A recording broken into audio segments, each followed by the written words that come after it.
We've all seen those parody movies that are just some of the worst films ever made. You know, epic movie or disaster movie or any number of these films that a lot of people say just kill the parody genre. A genre you could argue started with Mel Brooks and Jim Abrams and the Zucker brothers.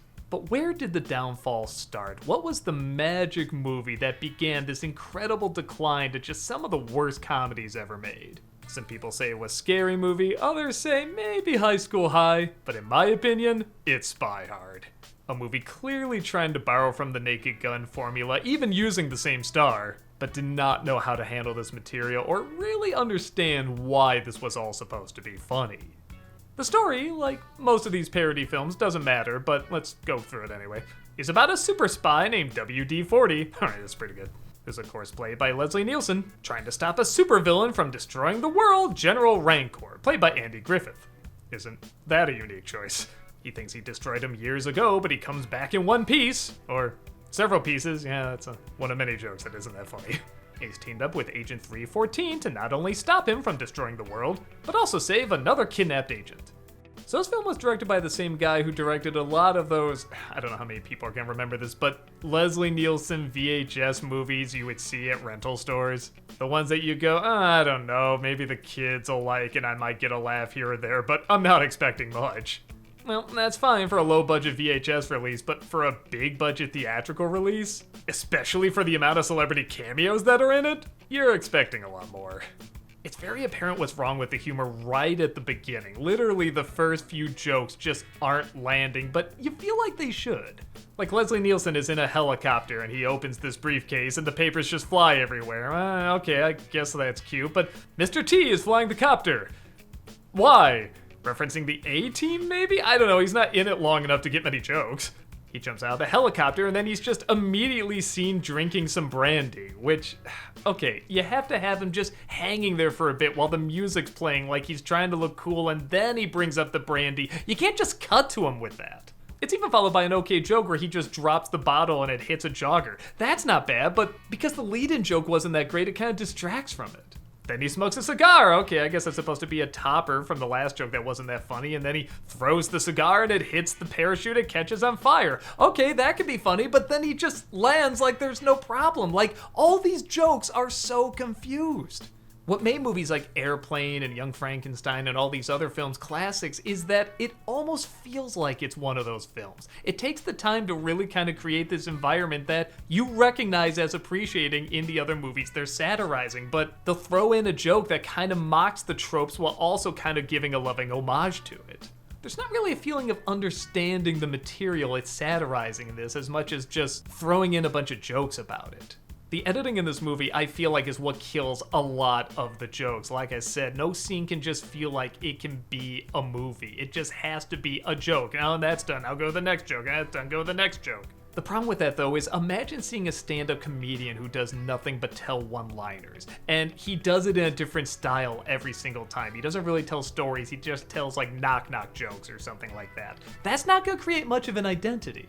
And the funny thing is, both with the stand-up and this type of movie, you can do it in a trollish way.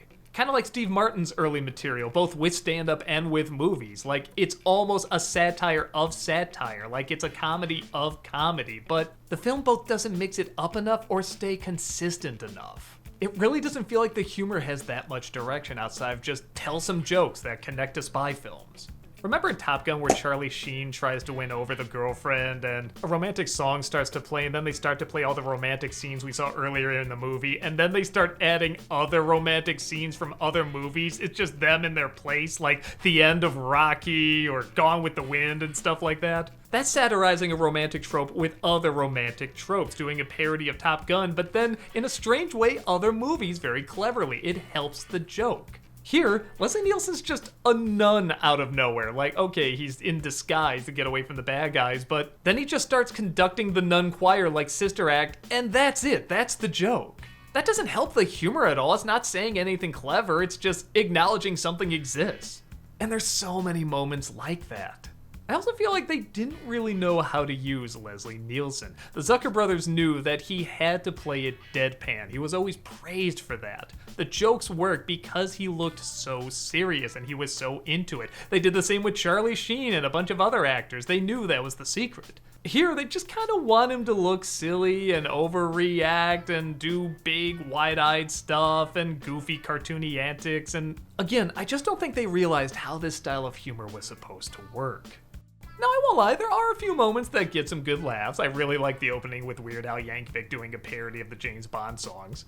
I like when a supposed old friend surprises him and he says, "Oh, we go back a long way, don't we?" And then it cuts to him being surprised again. Like, that's kind of funny. Maybe every 10 minutes there'd be a good laugh like that. Like, something that's just silly to be silly. In some respect, I do appreciate when a comedy like this does experiment with just some really goofy ideas. But I feel like all these classic satires have to be saying something about what they're satirizing. And yeah, okay, it doesn't have to be deep, it doesn't have to be a big commentary on the film or society or anything like that, but it needs to have an attitude on the material. It needs to have a take on the material. It needs to have some kind of opinion, whether it's love, hate, or both, or some sort of interesting thought about the stuff. And I just don't get any of that here. It seems like they'll cut to random movie moments and random celebrities just because they can, and they're recognizable. And how can you not say all these other terrible movie parodies that came after it weren't doing? Now, with that said, I don't think a lot of these bad parody movies looked at this and said, "Hey, let's try to replicate that, that was great." That's probably more where something like Scary Movie comes in. That's what these movies were trying to emulate. Hell, they're even called movie at the end of each one.